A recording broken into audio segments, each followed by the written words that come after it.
Um, let's just get back to the comments that we were mentioning right at the top of the show from the new Manchester City manager, Enzo Maresca. He's yet to name his club captain following the departure of Bernardo Silva. Some have suggested that Erling Haaland would be a good choice, but Maresca's been asked about that, and according to him, being a prolific goal scorer doesn't make you an obvious choice to be a captain.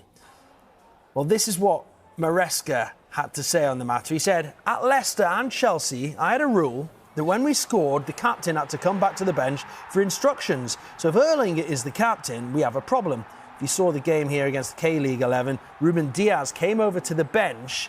Even if it's 2 or 3 minutes in, there's always something that you can adjust. So there you go. That's the quotes right there. And so Maresca clearly feeling like a goal scorer who's constantly celebrating by the corner flag isn't ideal to be a captain, because he can't give him any instructions straight off the back of a goal. So there you go, Rob. I mean, I asked you right at the top of the show about this.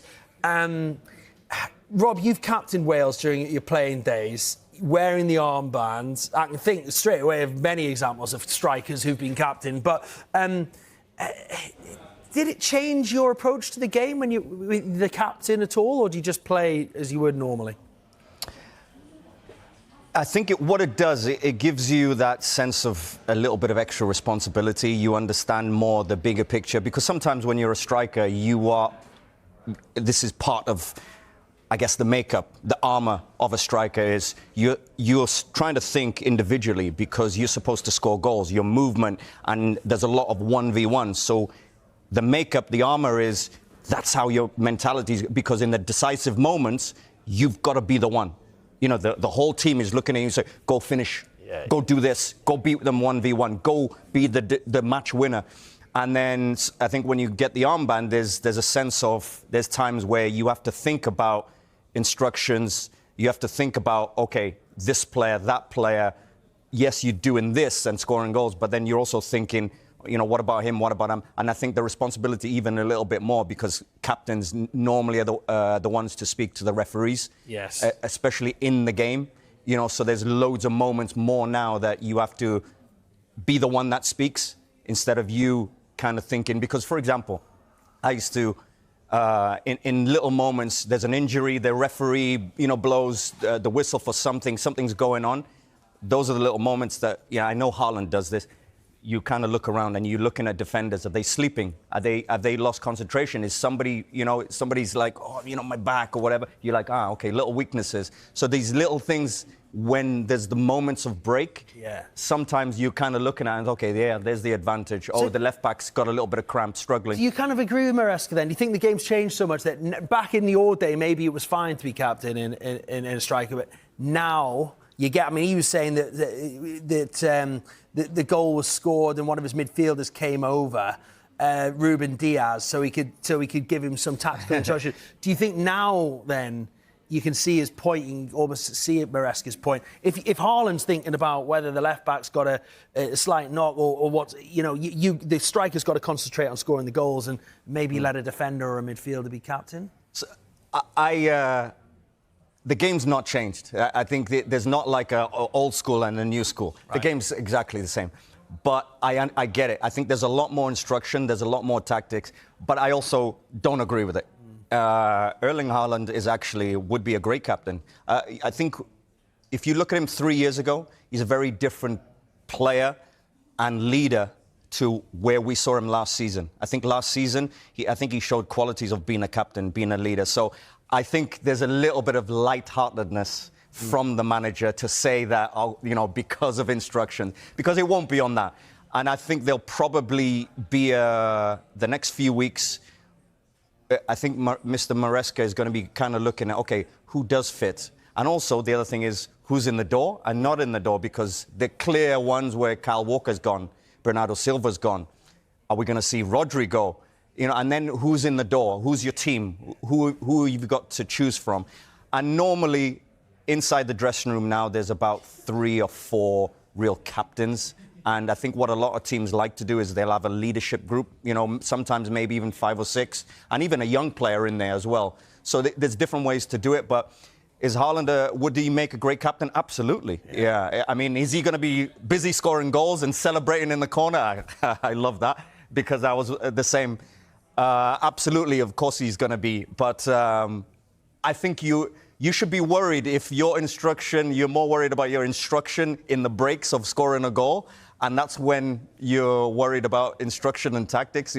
My friend, do that before the game and don't worry about it. Yeah, that's good stuff. Look, I'm going to interrupt you there, but because I've just caught in the corner of my eye not one but two of the greatest people to ever walk the earth. Alan Shearer is alongside Chris Reedy over there. Chris, good to see you, mate. You've been digging into this story a little bit and some of the great captains, including Big Al, who've been centre forward.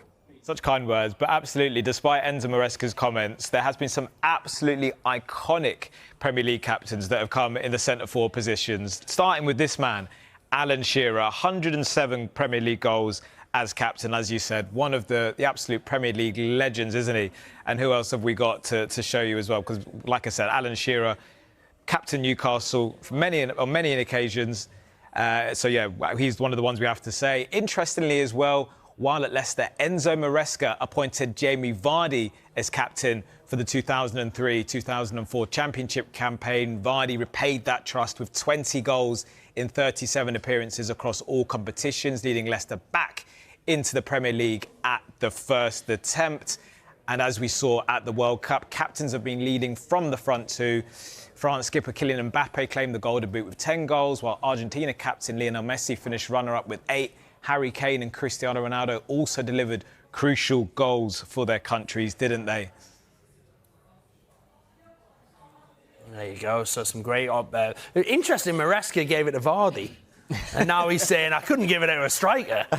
That's where I think there's a little bit of joking, a little bit of lightheartedness. I mean, I'll tell you one thing. There's also a little bit of seriousness, because I know coaches, especially now, any little moment, any little break, if it's a throw-in, if it's a set piece, if it's an injury, there's so many details that now go inside the game. If it's 30 seconds, that's 30 seconds of instruction. And, and it does help players, and it does make a little bit of a difference. I don't think a giant difference in terms of when you pick your captain. On Haaland, just before we move on, I mean, he had a great World Cup, didn't he? Scored some brilliant goals. He's been an unbelievable player for Pep Guardiola at Manchester City.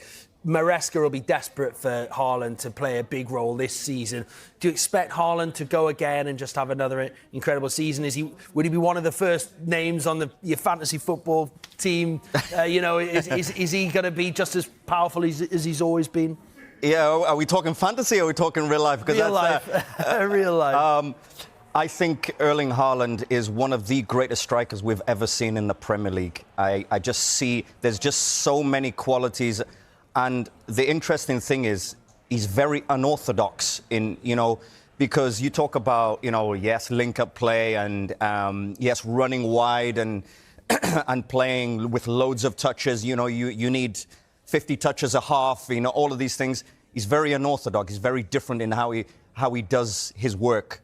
But the delivery, the execution, the goals, outstanding. Yeah. One of the very best strikers we've ever seen. He might finish the Premier League as the greatest striker we've ever seen in the Premier League. But I tell you something, when I look at him, I always think in terms of all the details, and being a striker and a football fan, I'm looking, what's his movement like? What's his intelligence like? What's his execution, his finishing? And in the hard moments when he's under pressure, how good does he deliver? How consistent he is? So all those things, I just look at them and I just think, tick, tick, tick. Yeah. Brilliant, brilliant, brilliant. And he's outstanding. But the other thing is, as you get a little bit older, because I remember in my career, and I think when you're kind of early 20s, you just make a move and sometimes you speak less and you talk less on the pitch and you're almost a little bit quieter. Some not, but as you grow up a little bit and you're in the team a little bit more and as you grow older, as you see certain things, you start to be more vocal. I saw a little bit of that last season from Erling Haaland, so that might be interesting. But I think Erling Haaland will be one of the candidates for the captaincy, even though Mr. Maresca says not. Yeah. I think he will be one of the considerations. Yeah, I think there'll be 5 or 6. You know, when you kind of look at the Manchester City team, the disruption has been, a lot of them are still just coming back and not back from the World Cup because they've had a little bit of a break. But when it's decision time, it'll be interesting to see how he picks it, because does he pick it? Does he lean on the squad? Because I know Pep Guardiola almost kind of left it to the squad to pick it. Or does he lean on the squad and say, I want your input, but I'm going to make the final decision? It sounds as if probably he's going to make the final decision. So you should consider Erling Haaland. We mentioned the World Cup there. I mean, an obvious choice would be Rodri. We saw him lifting the World Cup trophy, didn't we, not so long ago? But it would appear he's on his way out. I mean, plenty of interest from La Liga surrounding Rodri after those World Cup performances. That's a huge distraction, you'd imagine. How much of a loss could that be, and how tough will that be with Maresca sort of navigating that in these sort of early moments as Manchester City manager? This guy's won the Ballon d'Or. This guy's been the best player at the Euros. In my opinion, he wasn't the best player at the World Cup, but he's one of the best players at the World Cup. But as a leader with Manchester City, and as a outright brilliant leader, brilliant football player with Spain, he's been the key in the last probably 7, 8 years to what Manchester City have done. Because he's the one with the rhythm. He's the one that sees the little things that go unnoticed. They're not on the stat sheet. They're not in the fan and YouTube and, social media highlights. But he's the one that, in reality, in football, he makes it work. You know, he's the one that the pass before the pass, you know. And I think that's been the key. If they lose Rodri, if Manchester City lose Rodri, I really fear for Manchester City in terms of this dominance that they've had. Yes. He's been a key part of it. Yeah. And if you lose him, and I think with a new manager, and this is a new era for Manchester City, I fear for them a little bit, because you lose a big part, and a world-class midfielder is going. If he leaves, I worry for your position in the Premier League. Yeah, well, they didn't win it last year, and a lot of people say because Rodri missed quite a lot with injury, didn't he? So they missed him clearly. We understand they're closing in on Lille's Ayoub Bouadi. He's only 18 years old. I mean, surely you can't expect an 18-year-old to come in. Laugh of excitement, because listen, I'm a football fan. I want to enjoy a football player. I got to see this boy Bouadi in the World Cup, and my first, I think it was the Brazil game. From the World Cup, my impressions, it was, you see a certain player, and it's as if he's not young. Yeah. Because he's doing things that, oh, that's an experienced player who does that. Yeah. Oh, that positioning, that's an experienced type of positioning. Oh, your movement, oh, that's somebody who's been playing for years and years and years. He's got all the qualities to be a world-class midfielder, this boy. I'm really excited about him because, one, as a football enjoyer, I can enjoy him, but also he delivers on the pitch. Yeah. And the biggest thing, what I saw from the World Cup from Bouadi, he is completely fearless. Yes. I mean, he was playing against some top world-class midfielders, and he was 18, and he was playing like they don't matter. And that almost confidence is what shines through, because he makes the right choices of pass. He breaks the lines.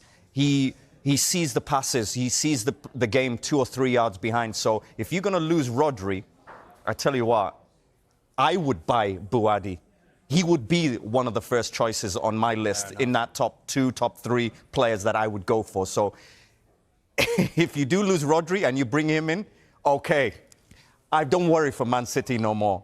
But if you lose Rodri and don't bring him in, then I worry about you. But Bouadi is a top player. Yeah, he certainly impressed in the World Cup, didn't he?